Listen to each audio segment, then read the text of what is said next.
Well, India is celebrating its Air Force Day today. And now every year this happens on October 8th, the day Indian Air Force was officially established in 1932. This year, the IAF Day is special as the first of 36 long-awaited Rafale fighter jets will be received by Defence Minister Rajnath Singh in France.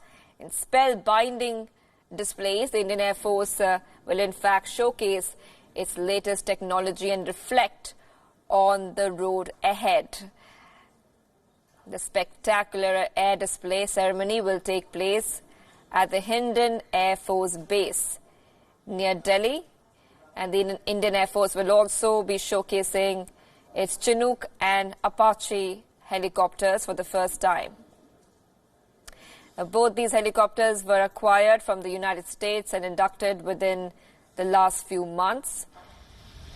The Air Force Day 2019 will be celebrated in the presence of IAF Chief Birendra Singh Dhanwa and senior officials of the three armed forces.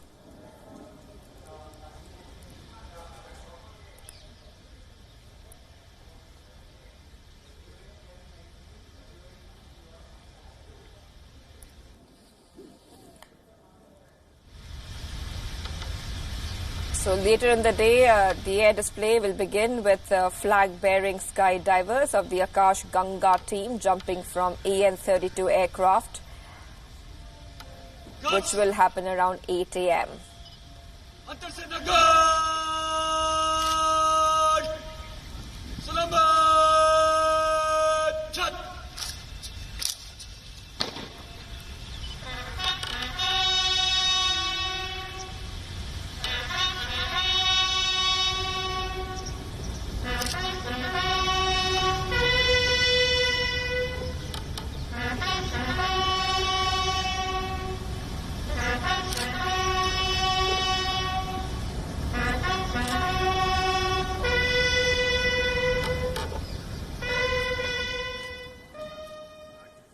Shifting focus now, the latest update coming in from the White House. U.S. President Donald Trump has warned Turkey against hurting U.S. soldiers during their operation. According to him, if any U.S. soldier gets hurt, big trouble will follow.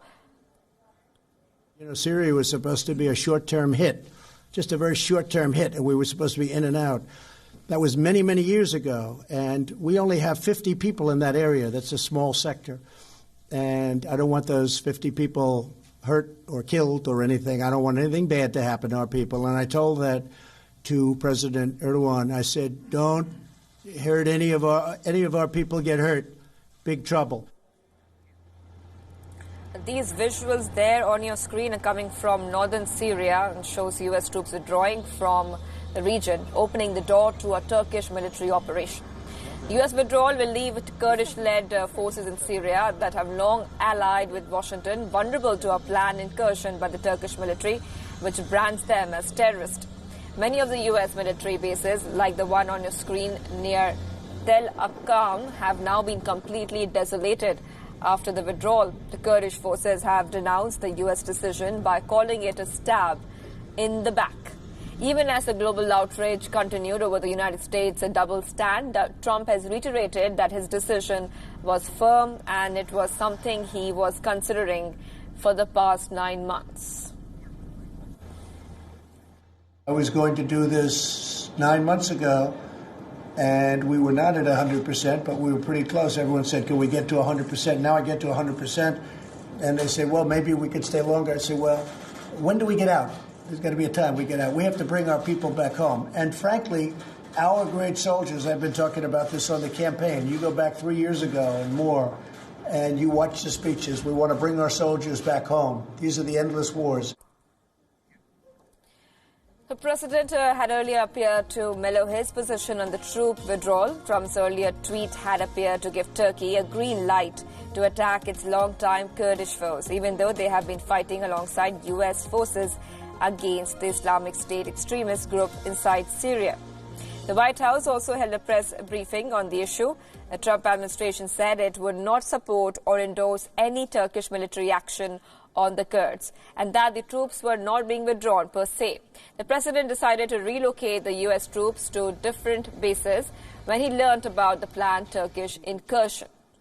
Turkey would be made responsible for any humanitarian issue during the proposed operation, and Ankara will also have to take responsibility for the ISIS fighters, which are currently imprisoned by the Kurdish forces.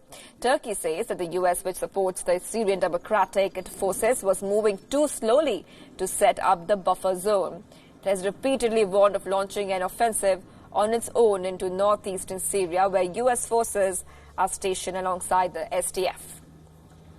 Remember, the NATO allies agreed in August to establish a zone in northeastern Syria along the border with Turkey.